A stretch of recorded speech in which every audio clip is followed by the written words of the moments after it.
A political analyst, Nomboniso Gasa, says the ANC will have to clarify its role in government because the lines are blurred.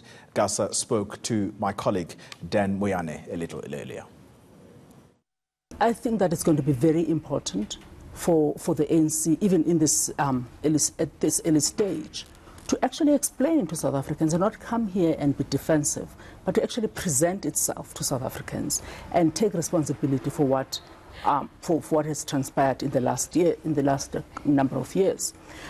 I think also that it's very important that clarity in terms of what was the Secretary General doing and on whose behalf, and what was the President doing and the party in government doing and on whose behalf. Those answers we need as South Africans, even before we look at the specific issues that they've been called to answer here. Some people have been wondering, and some commentators are talking about, these are comrades in one party, but the sense you are getting at the state capture inquiry, one comrade comes and says this is what happened, another one says a different version, and they were supposed to be together.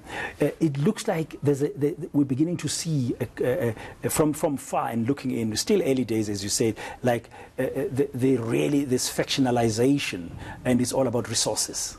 Of course. Well, I think it's about resources for some, and for some it's about trying to be responsible, trying to be in government and do what is expected of people who are in government by South Africans. I think there have been tensions at the level of the ANC leadership, certainly, and they are playing out here. So some of them are about what they understood the state capture process to be about. Others are also going to be about people who in fact felt that the party was pushing them into a position where they felt morally they didn't want to go. So all those tensions are going to come out here. And we've known for a long time that the ANC has factions. We also saw that, in fact, in the push against state capture. We know that some of the party members in Parliament didn't necessarily want to vote for confidence in President Zuma, but that they had to do a three-line whip, and then the vote, he survived vote of no confidence 8 times. But I think this is a time when all those contradictions and tensions are going to be in full display. What could the political implications be for the African National Congress? I mean, we don't know what Deputy Chief Justice Raymond Zondo and his team are going to report back on, what they're going to recommend, because commissions of inquiries make recommendations that go to the heads of state. The head of state then decides how to proceed with those recommendations. We're about 6 or 7 months away from a general elections. I think there are two processes here. One is what the commission is going to come up with, and hopefully they're going to come up with very clear recommendations, and that we will see some people going to jail. Some people must be in orange overalls. If we don't see that, if we don't see people prosecuted for what they have done to this country, this is entertainment. So I am hoping, in fact expecting, that there will be very clear recommendations and that the process, the legal process, will start. That's one. Politically, I think that the ANC is on trial here.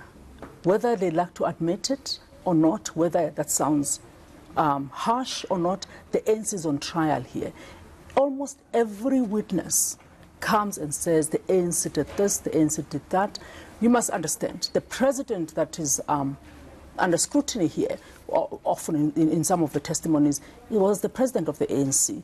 He was also protected by the ANC and survived in Parliament. The ANC owes South Africans explanations of why they did that and what are they going to do going forward.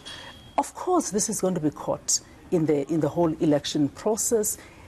It's a political process, and you can't avoid that. However, the ANC can only have hope of coming out positively if they actually come here and explain and present themselves to South Africans and show that they are willing to be asked difficult questions and that they take accountability seriously. If they are arrogant, the voters are going to show them at the polls. Do you think the ANC will emerge from this process, that's a state capture process, if it's on trial, stronger or weaker? What's your sense so far? It depends. You know, it depends. They could come out stronger. They could come out as a party that actually recognizes that they were part of incredibly, compromised, that they became incredibly compromised. They can come up with a process that looks at how they're going to do that. An important part of it is taking this commission seriously. That's number one. Number two is actually accepting the fact that prosecutions will have to start and that some of leading comrades might be in jail. So once people see that is happening, I think it's possible for the ANC to come out stronger. Nomboniso Gasa there in conversation with my colleague Dan Moyane. Coming up, we'll take you back to the State Capture Commission where Dan Moyane is standing by, and we'll talk about what has just transpired at the Commission of Inquiry. That and more in just a moment. You're watching eNCA now.